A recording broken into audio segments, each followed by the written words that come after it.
The wildcard is active and we are on to the semi-finals of the Euros competition. Of course, that means my team selection for the semi-finals is now. So let's take a look at how the team's looking after my wildcard has been activated.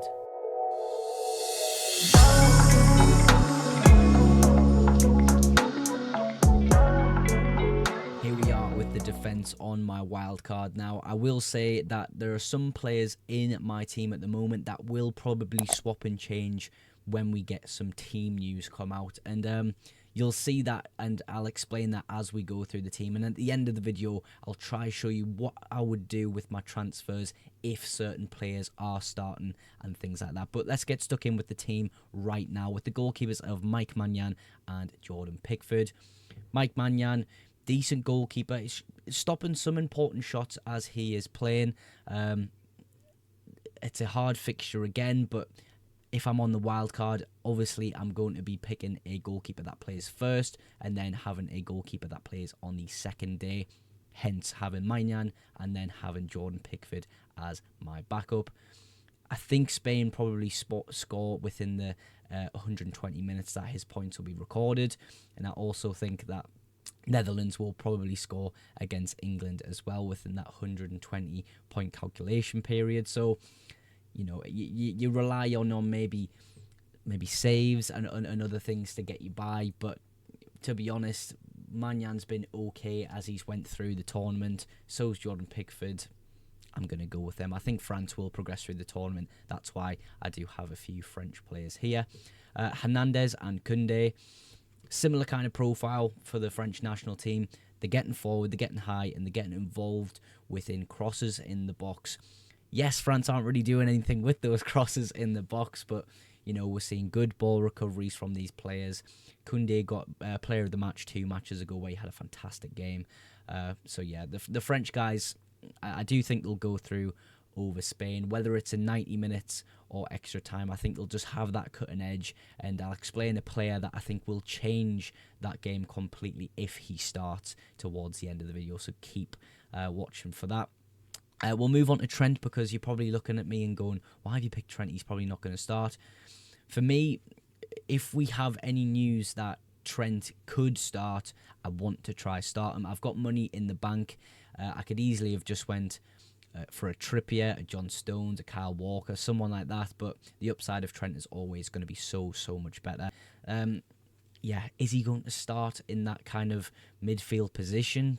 Has he earned his spot for scoring that penalty? I'm not sure. From what I've gathered at the moment, it's probably going to stay with a similar squad going against that Netherlands team, but yeah, Trent, I had the extra money, so he is there. And if we have any inkling of him starting, he will be in my squad. Cucurella also having a fantastic tournament. People meme on him and think he's a bad footballer, but he is truly quite a good footballer and having a decent Euros in my opinion. So, yeah, that's why he's in my team. Of course, I don't think Spain will get through against France, but I still want a bit of Cucurella action because of the ball recoveries, because he's so solid and potentially could get player of the match if Spain do have a fantastic game. Dumfries on the bench there. I just wanted to diversify the defence a little bit because at the end of the day, I am an England fan. I'm going to pick England players over Netherlands players. But in the case that England do lose and Netherlands go through, at least I've got one Netherlands player there to try rescue my squad. But yeah, that is the defenders. Let's move on to the midfielders now.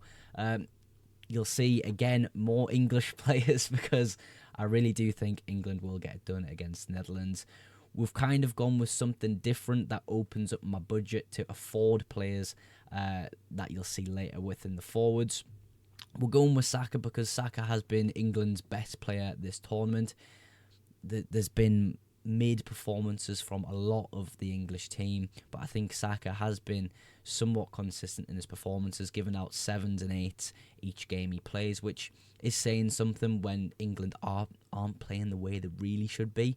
It was better in their last fixture though, and Rice is there because there were opportunities where he had a few, pops at goal when space did arrive for him outside the box.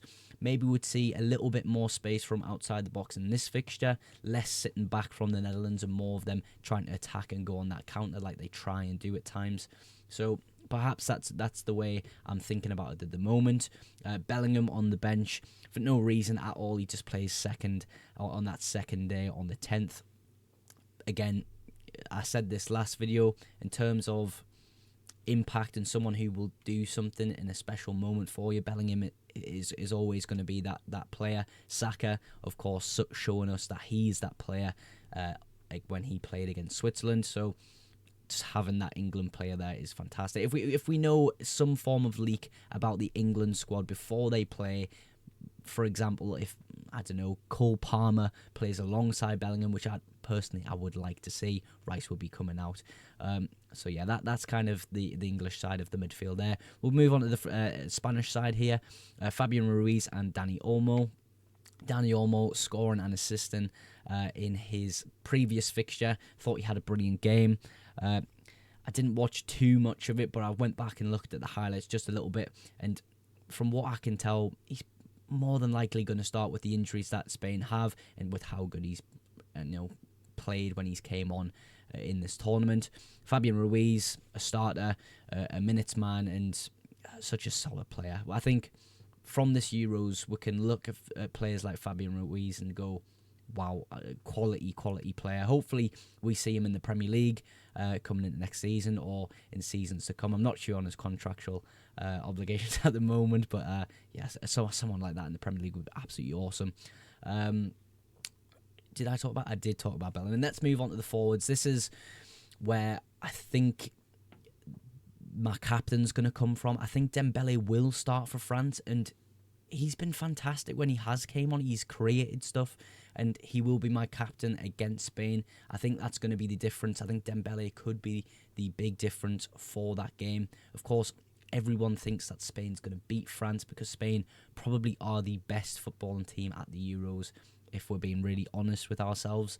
But I think Dembele could be the difference in that game.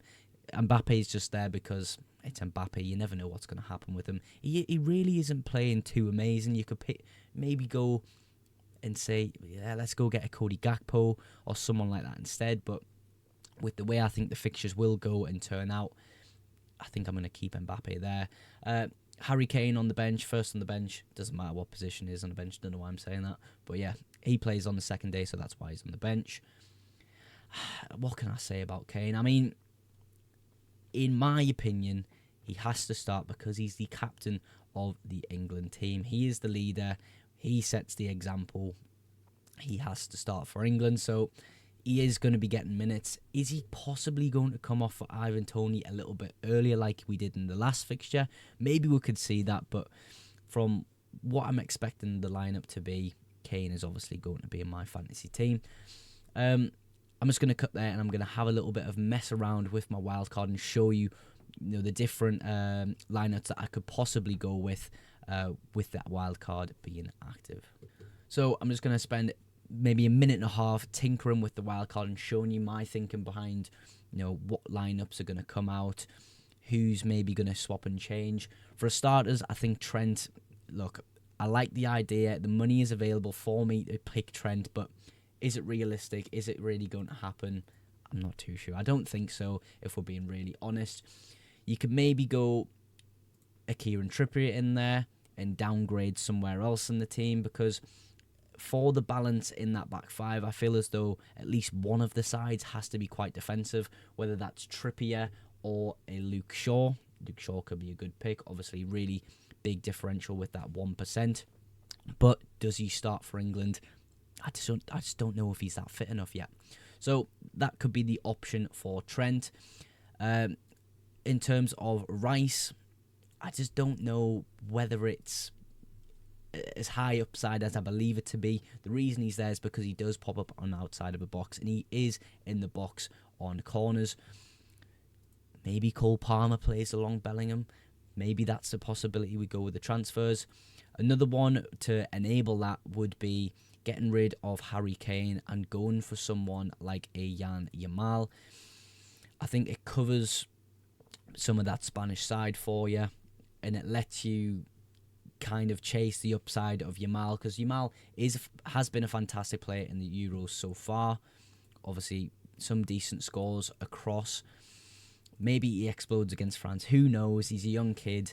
He might not even start, but that's kind of a cheap forward that, if you want to go against France, could be a really good option. But yeah, as far as I'm aware, Trent's probably going to come out and a different England defender's going to come in. But if I've got the money and I know Trent's going to start, he will start for me. Declan Rice could move to a Cole Palmer. Or if I'm really tempted, I could go Foden. I don't think many people will go Foden because of how bad of a tournament he's having. But is he going to get more comfortable with playing in this 5 in his next fixture against maybe decent opponents?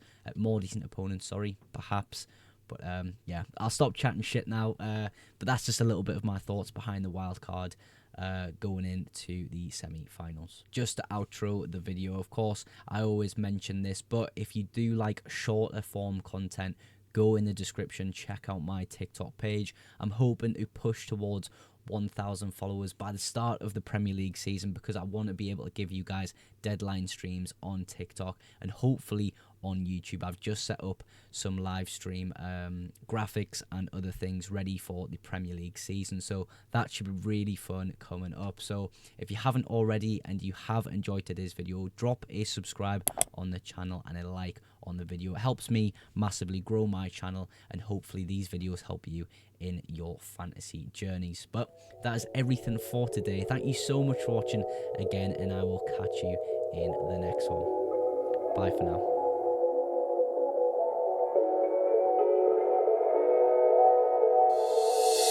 Oh